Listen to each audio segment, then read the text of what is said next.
مفسرین اس آیت کریمہ کی تشریح میں بیان فرماتے ہیں کہ یہ دینے والے کی کیفیت میں منحصر ہے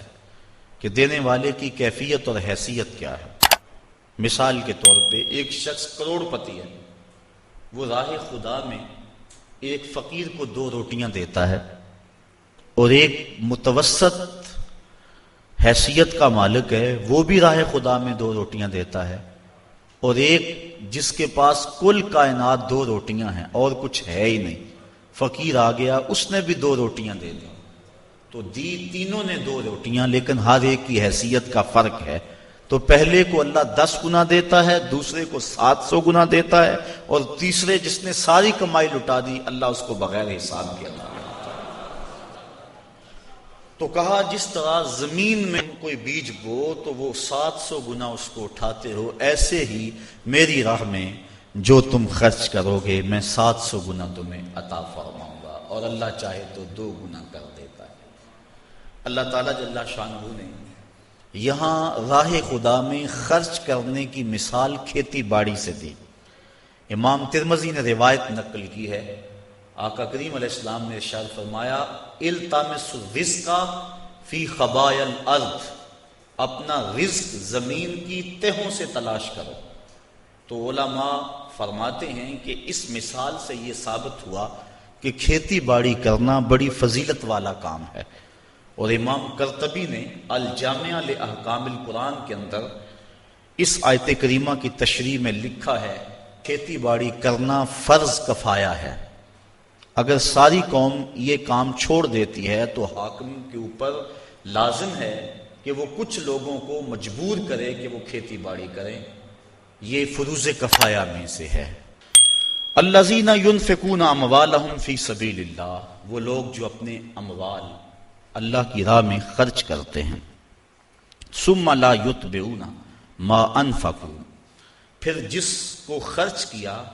اس کا پیچھا نہیں کرتے، منم ولا اذا، احسان جتلا کر اور نہ اذیت دے کر، جو راہ خدا میں دے دیا سو دے دیا، یہ نہیں کہ اس کے اوپر احسان جتلا کر اپنا کیا دھرا برباد کر لیں۔ من اور اذا ان دونوں چیزوں سے منع کر دیا گیا، احسان بھی نہ جتلایا جائے، اذیت بھی نہ دی جائے، اذیت ذہنی طور پہ بھی کسی کو شاک نہ پہنچایا جائے کہ اس کو کہیں کہ جناب یہ اس کے پاس اب اتنی دولت ہے، ہمارے گھر سے اس کو جاگ لگی تھی، کوئی پوچھنے والا نہیں تھا، ہم نے مدد کی اس کی، تو یہ اس کو اذیت دینے کے مترادف ہے۔ بلکہ حضرت زید بن اسلم رضی اللہ تعالی عنہ فرماتے ہیں کہ جب کسی کو تم نے خیرات دی ہو اور وہ تمہیں بازار میں راستے میں ملے اور آپ اس کو السلام علیکم کہیں تو وہ اس میں بھی ثقل اور بوجھ محسوس کرتا ہو تو کہا اس سے ترک کر دینا چاہیے سلام کہنا بھی، کہ یہ بھی اس کی اذیت کا باعث ہوگا۔ تو آج تو ہم کسی کو خیرات دے کر اس کی غربت کا اشتہار لگا دیتے ہیں،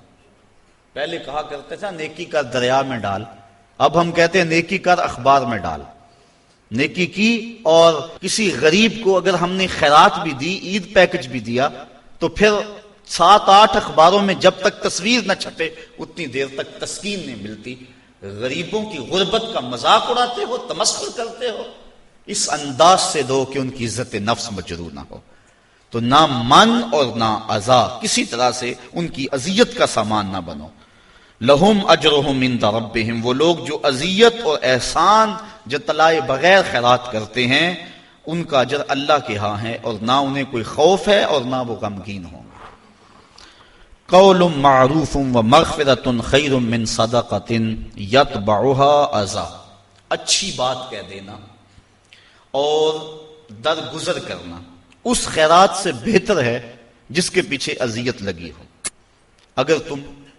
کسی کو خیرات نہ دو بلکہ اچھا کلمہ کہہ دو، کلمہ خیر کہہ دو اور درگزر کر لو، تو یہ اس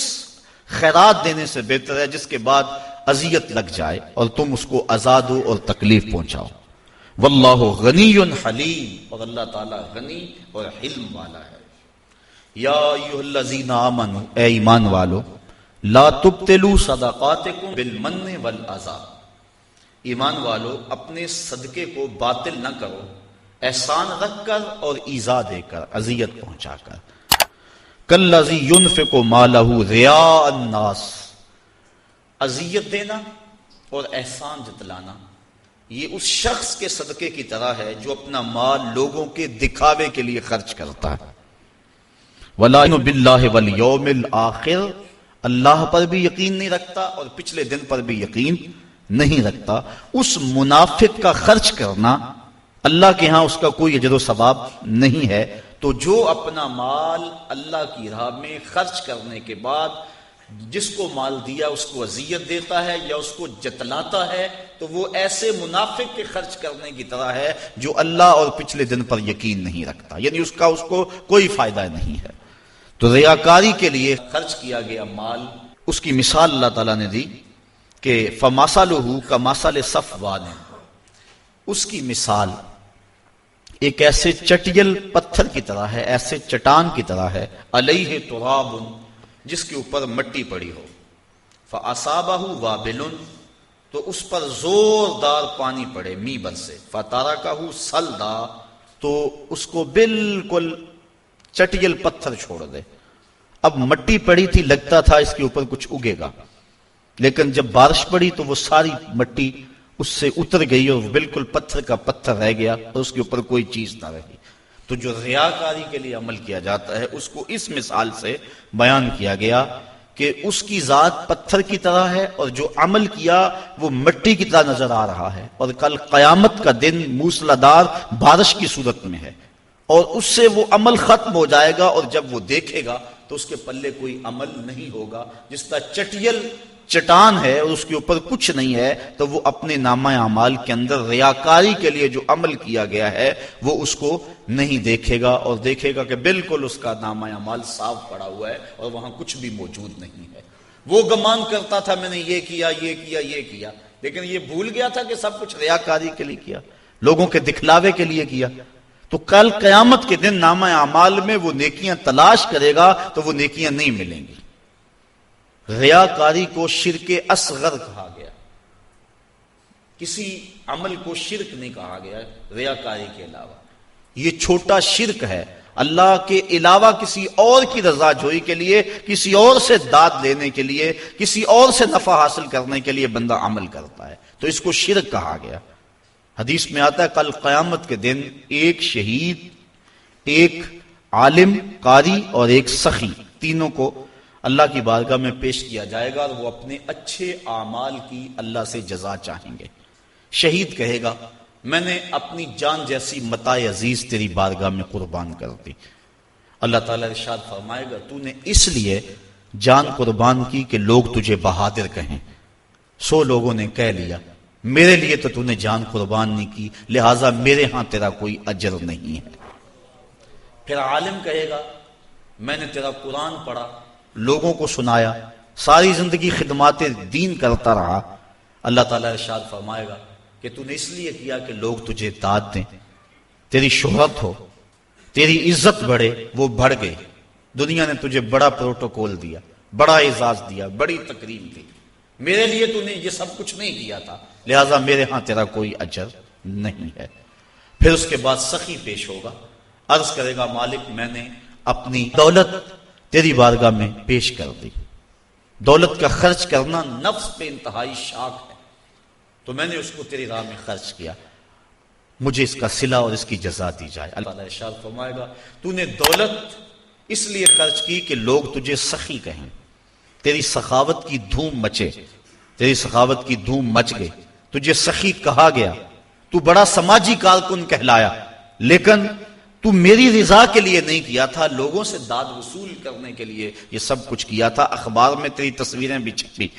تجھے میڈل بھی دیے گئے، تجھے اعزاز و تکریم سے بھی نوازا گیا، تجھے سخی کہا گیا، تو نے میرے لیے یہ کچھ نہیں کیا تھا، لہٰذا میرے پاس تیرے اس عمل کی کوئی جزا نہیں ہے۔ تو اس طرح فرمایا کہ سخی بھی، شہید بھی اور وہ قاری بھی جو اللہ کی بارگاہ میں اپنے عمل لے کے پیش ہوں گے ان کو کوئی جزا نہیں دی جائے گی۔ مومن جو عمل کرتا ہے اس کا مقصد اللہ کی رضا ہونا چاہیے تو اجر ہے، ورنہ پانی کے اوپر لگائی گئی لکیر کی طرح کچھ بھی نہیں ہوتا، وہ عمل ضائع ہو جاتا ہے۔ تو اللہ تعالیٰ جل شانہ نے فرمایا کہ ایسے ہے اس ریاکار کی مثال جس طرح پتھر کے اوپر گرد پڑی ہو اور موسلادھار بارش برسے تو وہ گرد ختم، پتھر کا پتھر. اسی طرح وہ سمجھتا ہے کہ میرے نامہ اعمال میں یہ نیکی ہے، لیکن جب قیامت کا دن آئے گا تو نامہ اعمال میں کوئی نیکی موجود نہیں ہوگی.